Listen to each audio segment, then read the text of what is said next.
Hi, everyone. Welcome to the Biz-Network. I'm your host, Ken Nichols. My guest today is Vince Quinn, who is the co-founder of SBX Productions, a podcast production company. I hope you'll enjoy the conversation. Nice to meet you, Vince. Nice to meet you too, Ken. Thanks for having me. Let's talk about your company, SBX Productions. How'd you get into it? Why'd you get into it? And then we'll take it from there.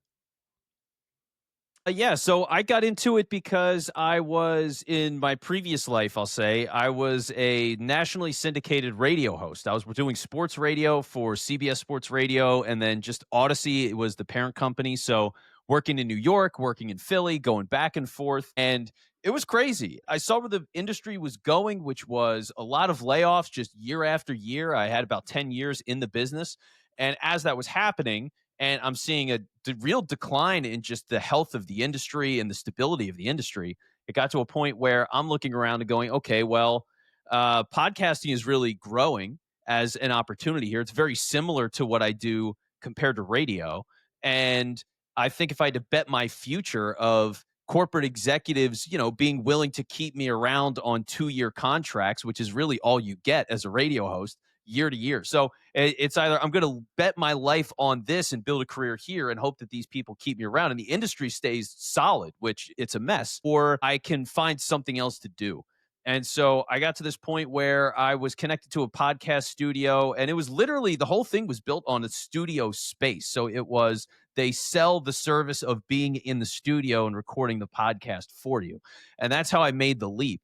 From there, I eventually started my own business and all this other stuff. But yeah, the initial thing was I need to get out of radio. I don't want to die here. And podcast just seemed like the next natural wave. Well, it seems like there's never-ending numbers of podcasts nowadays. Everybody is getting into it, and I'm sure you see the different sides of it. I really don't see that many different sides to it.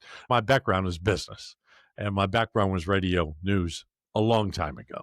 Okay. And then I was in the voiceover business for a while. And when we sold our family business a couple of years ago, I decided I really did miss it, always did. Probably should have stayed in it, but who knows, right? And so this time I thought, well, I'm just going to have some fun because, as you can see, I'm a little older and I'm in the fun stage, okay? So some people take up painting, some take up photography, some people learn how to cook, take up pickleball. And I said to my wife, I'm going into podcasting. She's like, what are you doing? I said, well, I don't know. I'm just going into podcasting. So that's how I wound up here. So then I get on here with an expert, and it's like, well, this guy's going to make me look bad. That's great. I love that. Oh, man, and I'll mark this for you if you can hear that. I'm just interested to hear what you have to say about the whole thing because I had a little bit of a background, so it was easier for me to dive into this than probably a lot of people. Well, yeah, and it makes sense, right? That's one of the great things about podcasting is you can just do it to do it. It doesn't have to be expectation. It doesn't have to be, because for so many people, it's, I'm going to get all these sponsors and I'm going to be famous and I'm going to be the next Joe Rogan and all this different stuff. But it really just can be as simple as I want to have great conversations with interesting people. And this is an easy way to do it. And the experience that you get from that is incredible. I mean, just from doing this, I've been doing it professionally now for about 5 years. And to be able to talk to people literally all over the planet. I've talked to people in Australia. I've talked to people in India. I've talked to people in like Austria. I mean, just anywhere, all over Africa. Like I had somebody that had me as a guest on the show from Kenya the other day. So to see that there's everybody having this access to it and everybody being able to engage with each other and learn from each other and talk about incredibly specific things or incredibly broad things. Like it's just the freedom of it is so great. And that's what's great about podcasting. Like that's part of the reason why I'm so drawn to it too, because it's just, it can be whatever you want it to be. And trying to figure out like that definition of how do I want to use this and what is the value for me and what makes this a thing worth doing is a real joy to figure that out for people. Well, I'm doing it from the fun side, to be honest with you, because I've already semi-retired from 2 businesses. So I don't have any huge I've got 0 expectations. You know, my wife said to me the other day, well, what are you doing with this thing? I said, I don't know. I'm just having fun because like you said, it's fun talking to people. Like I'm enjoying talking to you. I had a great guest last week. I've got 3 or 4 more people lined up, and it's just fun to talk to people all over the country or the globe to just get their opinions, their thoughts on things. So then the question becomes, how do you make your company what it is today? Who are you looking for? You're looking for someone sitting on a couch in the living room that goes, hey, you know what? I think I want to do a podcasting, but I have no clue. What's your point behind all this? Yeah, so it's changed a lot from when I started to where I'm at now, because when I started, I was at that physical studio space in the Philly area, and it was a lot of entertainment shows. So people who wanted to talk about sports or what they were doing at the bar, or you know what I mean? It was just like really silly entertainment stuff.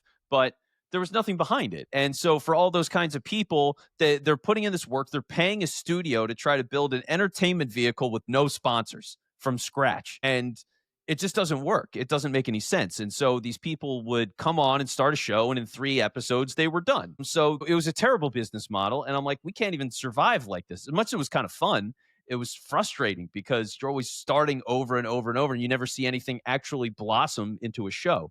So over time, from seeing that just completely blow up, it became this transition where it's not about a studio space anymore, and it's not about entertainment vehicles anymore, and it's way more methodical than it is goofy, I guess. So like to do it now, my main person that I work with is a business owner, somebody who typically is the face of their business. So coach, consultant, real estate agent, like those kinds of people, and I help them leverage the podcast as a way to use it for business development, do it for their day-to-day marketing, to just improve their messaging and their ability as a speaker, and ideally to land more sales. And that's what I do. And ideally it's even to the degree where I primarily work with people who have an existing show already, because they've made the commitment, they know that podcasting is good, they like it, and they've got everything they need, they just don't have the right strategy. So then I come in, I help them with the strategy, and that's my day to day.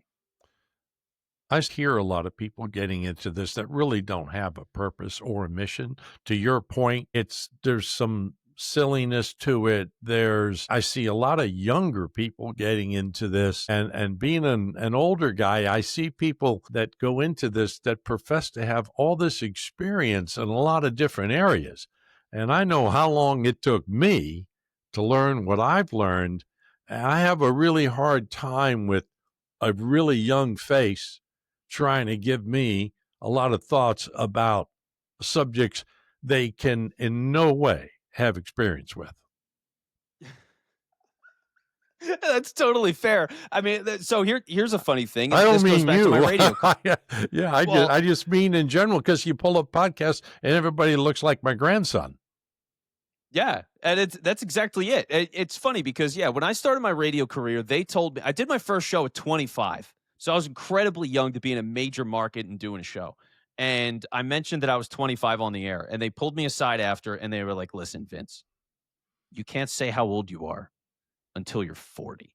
I was like, "What? Okay. I have to go 15 years on the radio without telling people how old I am? Like, what?" But that was kind of the idea, Ken. It was so much of just being so young and giving all these different opinions on things. People aren't going to give you credibility, and you have to fight your age. So, yeah, it is a real thing. And to some degree, a lot of people are, fronting, right? I've got all this status and I'm so smart and everything, but they don't have the experience. They're just trying to peacock their way into getting the experience. And that's kind of the problem, right? For a lot of people, Yeah. it's so hard to break through these days and build stability and have a consistent career and all of that. So podcasting is such an attractive thing because anybody can access it. It can take you to so many different places. You can meet so many different people, and it's really an ability to just transport yourself to a whole other world and build a new life. Do you see older people getting into it on a more, I should say, a regular basis? People that might have my kind of experience, or do you see it maybe shying away from the silliness a little bit over time? Because what's the credibility, and really what's the opportunity going to be to turn it into anything that will be meaningful if you don't have some experience with something? Yeah, it can be all over the place, right? So first off, I have seen people that are, 60s, 70s, 80s. Like there's people that are starting to access it. I think it's obviously people who have a certain personality trait in common more than an age. And it's just the idea of I'm willing to try new things. I'm looking to take risks and I'm willing to adapt with technology, right? So if people have that mindset, they're drawn to podcasting, and that's great.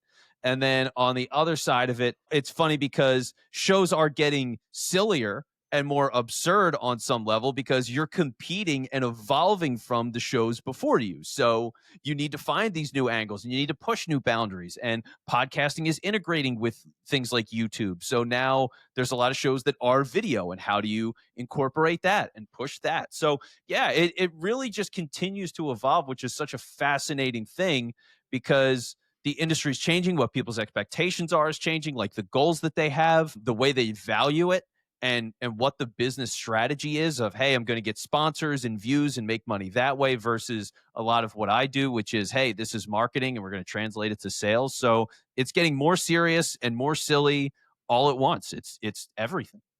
So when someone reaches out to you, do you have a criteria before you even would work with them to find out a little bit if they're just wasting their time and I guess their fee to be associated Yeah. with So you for or for you to help them out? I mean, you must kind of validate them to some point.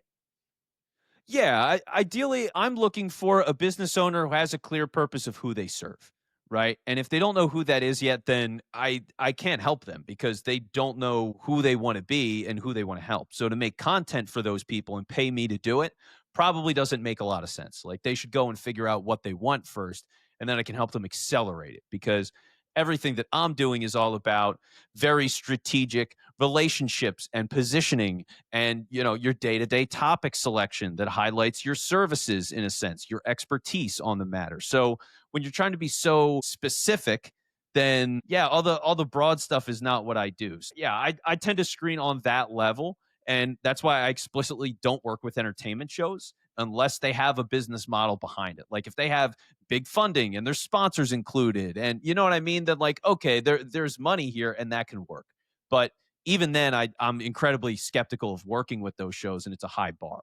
So yeah, but for the most part, business owner, clear purpose, know what they're about, know what their expertise is. They've been doing it for a while, and they've got the podcast, but they're talking to a broad audience instead of the specific audience that they actually help. And what about the technical side of this? Like everything you've got and everything I've got here, and I've got a complete studio set up, all acoustically balanced and all the equipment and everything. Do people understand? I guess you could do this from your cell phone too. I don't know that I would, I don't think I would have been interested in approaching it that way, but you might say, well, that's no big deal. People do it without all this equipment all the time. Yeah, you don't need to make a major investment up front. It's all about what do you actually need right now? What does the show have to do? And so for a lot of times I'll tell people, for example, audio show video clips, right? So less expensive. Overall, you're not as investing as much in a video. You can focus more on a quality microphone than you do need to on a quality camera. And from there, you figure everything else out. But to be budget conscious is huge because people do say, oh, well, I'm going to start a podcast. I'm going to spend thousands of dollars on all this equipment and I'm going to get a ton of downloads right away. And then they do 10 episodes and 50 people have listened maybe total. So it becomes very disappointing. And that's where all of these expectations and everything, I have to manage those, right? So it's like, hey, this isn't going to blow up overnight. There's a lot of competition, and like we're talking to a very specific audience that's for your business, and so we're not going to don't go crazy on investments. Like, let's get an affordable microphone, an affordable camera.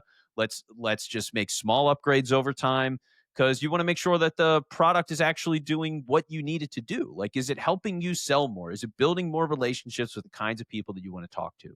And if it's not doing that, then that's your issue, right? That's your business issue and your content issue is it's not connecting with the right people. So we need to fix that more than we need to fix your camera. Because if you have a bad camera, but a great message, people will hear you. Right. And that's And a ultimately what it camera's an comes down easy to. fix. You just go on Amazon and buy one, and for I don't know, $100, you're looking pretty good. So it's hardly the situation, as you say. So when someone comes to you, they I assume find you through social media. Is that your main driver to get people to that website here I'm looking at? And I see some of your testimonials here and everything. That's the way people get to you. So it's a mix of things, right? My biggest social media channel is LinkedIn, 100%. It's not even close. That's where I put all my attention. So I'm posting there all the time. I'm engaging with people all the time. I have a newsletter that I write, which is emailed out to people, and I have an email list, but I double that newsletter and it's a LinkedIn newsletter. So I lean into that a ton. In a way, it's really a follow up, though, and a complement to podcast guesting, believe it or not, right? That is because for me, it's like, I'm going to places where podcasts are. I'm going to new audiences all the time that have never heard of me. And they're people who understand the medium and have some appreciation for it.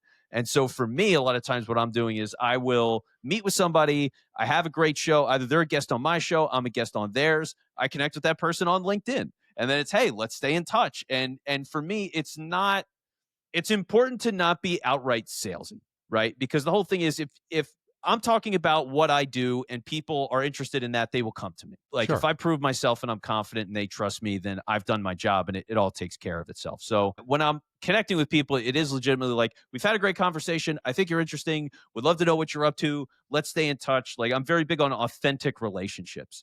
So podcasting is one of the ways to go meet all of those people and get the word out and just understand the community and the landscape. It's market research on some level, right? The things we've been Right. talking about, Ken, of just like the different kinds of shows that are out there and the formats that people have and their intentions behind the show. Like it's a way to learn all of that and build trust with people and just, awareness for the fact that I exist because I'm a very specific lane. So yeah, podcast guesting is number one. And then I follow up with that on LinkedIn. Where do you see the industry going as, let's say, it improving with the types of audiences that come to podcasting, listen to podcasting? Do you think that'll change over the next few years versus where it started and even where it's evolved to now? Will people be more interested in podcasts that are meaningful instead of the silly side, something to help them, products, information? Where do you see that going?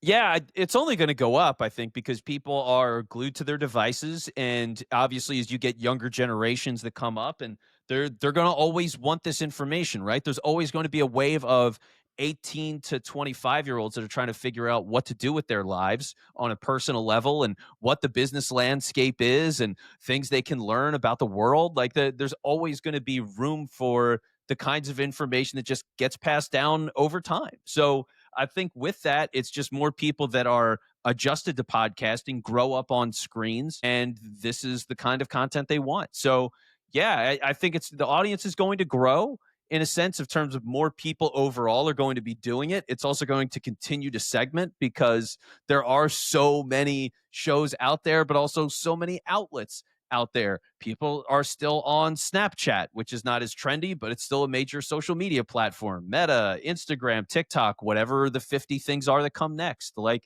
it's all going to continue to change, but the value of a deep, thoughtful conversation in a specific area of interest from someone that you trust is just something you can't replace. It's so, yeah, I think people will always be into podcasts and it's going to be a mix of both because it's, hey, I'm into true crime, right? And so I'm going to watch stuff that's all about, I'm going to listen to documentaries, like 10-part podcast documentaries, but I'm also going to listen to things that are self-help and I'm going to listen to things that are about business. And so it's just a way to access all of your interests, right? Like it's all the same stuff that you're into. It's just how do you engage with it? So yeah, I think podcasting is going to be everywhere, if not more prominent.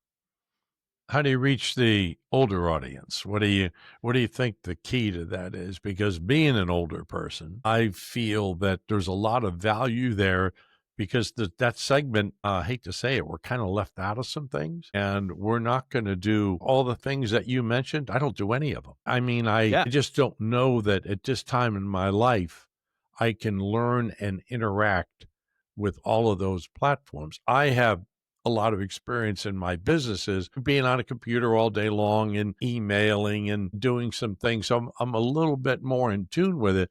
there's a whole bunch of people out there that are semi-retired or retired, and they have a hard time turning on a computer. But I think there's room for them, because I think they want to hear about certain subjects that maybe they'd rather see somebody like you and I having a conversation about versus reading about it in a typical tabloid type paper.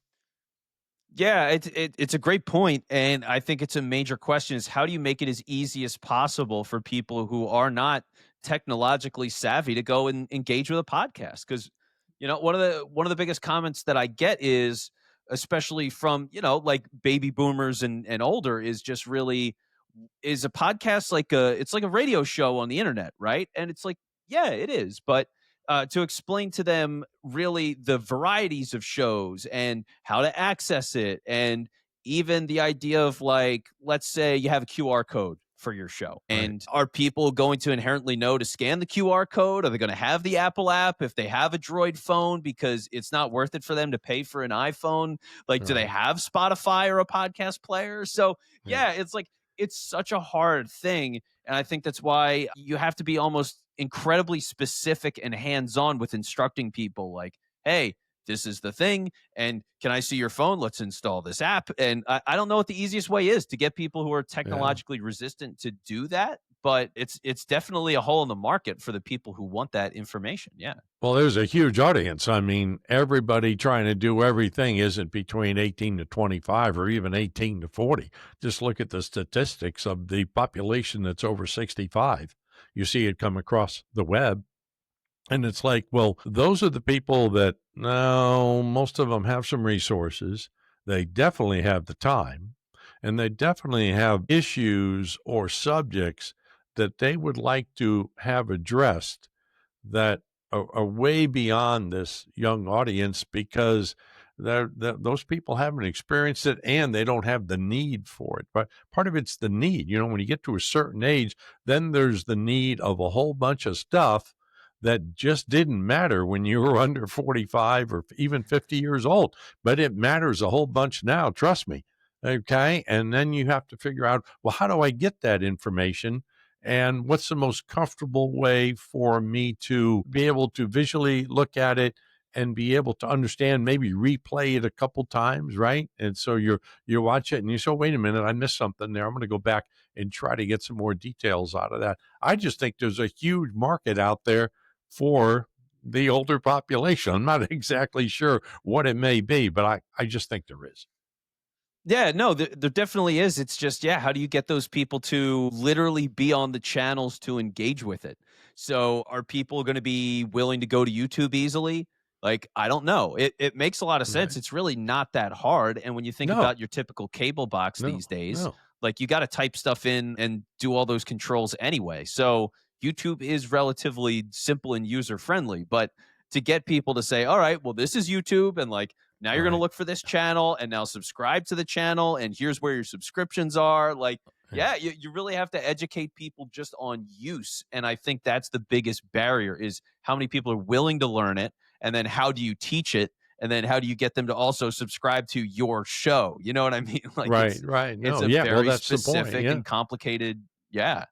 I'm always looking at golf videos because I play a fair amount of golf, and it's when you played for a lifetime, you're never perfect at it by any means, and you're always looking to improve it. So I go to YouTube and I pull up various people that have come across through my email system, or I don't know how they found me, and then I look at their videos, and I really enjoy it, because had I had that type of product available 30 years ago, 40 years ago, when I was really learning the game, I'd probably be better at the game today than I am, because these are very informative things. So again, I think there's a whole segment out there, and people like yourself help bring it to reality with people like me.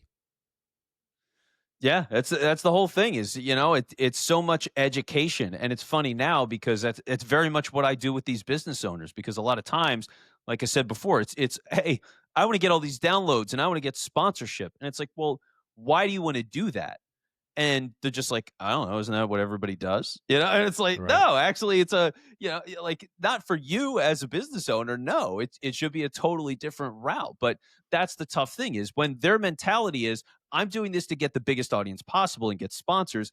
It's hard for me to get certain people and redirect that energy where now it's, no, actually, you're doing the complete opposite. You're not going for big numbers. You're actually going for small and incredibly specific numbers. It's not how many people are listening, it's who's listening.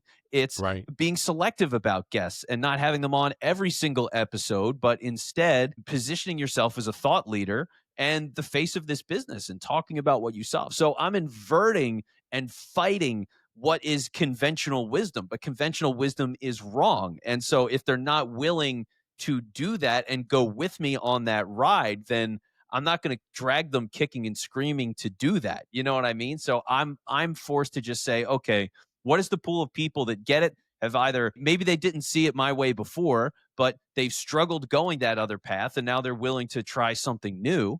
And that opens the door for me to say, yeah, there is another way. Like what you've been doing, it's a bad blueprint and here's a good one. But it's only a select few people that are always receptive to that message. So besides SBX, you involved with other parts of the business, or is this where your sole time is? So yeah, SBX is everything that I do, but within that there's a lot of range to it, right? Because I'm running the business, so I'm doing all of our sales, for example, meeting with different clients and doing the negotiating to sort out what their show is going to be. I'm developing podcasts for people who do want to launch a show that understand what we do. I also am guesting on shows, I'm hosting on shows, I'm going to networking events. So it's like I'm balancing a lot of things and I'm interacting with a lot of different businesses because all my clients are businesses. So it's a lot of different places, but it all ultimately falls under the umbrella of being the co-founder and creative director at SBX. How do you charge people? What's your service baseline that someone comes to talk to you about? I'm not saying you have to talk to me about the dollars, but what's the platform for here's how we're going to do this? Yeah. So the main thing is, as we've transitioned the business, it really comes down to coaching to start because I will give people advice on, hey, here's the direction that your show has been. Here's the direction that I think it should go in to get you the kind of results that you want. And let's work on slowly and methodically turning the ship around. And so, what does that take? What does that look like to reimagine this show? Do we keep the title and description and logos? Can that stay? Are we changing the overall flow and rebranding this completely? What kind of resources do you have within the business and how are we promoting it as we do all of it? You know what I mean? Like that is a huge process, but I can typically get that done in a matter of 2 months, 3 months. So that's one of those things where typically I'll charge 150 an hour is what I've been doing to guide all of that. And then we meet as many times as we need to. A lot of times, 5, 6 sessions spread out over a few weeks will get the job done. And then beyond that, it can climb a lot because I do production, but it's not the main thing that I sell, right? Like it's one of those things where I can do the editing and all for you, but ultimately the bigger thing is I want to make sure that your topics are great, that we're promoting it consistently, you're smart about the kinds of people you're inviting onto the show, the way that you're interviewing, like all of that is more important, and that's really where we put the focus. So it starts and ends with coaching, really. Well, it sounds like a really interesting business as you're moving forward with it in a lot of good directions. So I appreciate your time today and coming on and chatting about it. And I know people can reach you through your website. I see there's a contact there, and I'll put it in my YouTube video. I'll add it at the bottom. And what can I say? Thanks again, and appreciate you being with me. Sounds like a deal to me. Thanks for your time today, Vince. We appreciate you being on the show. So long for now. And remember, your business is the next business I want to know more about. Thanks for listening to the Biz Network, your Everything About Business podcast. Please subscribe so you don't miss anything and tell your friends about it also. I'm your host, Ken Nichols. Have a great week. See you again soon. Bye-bye.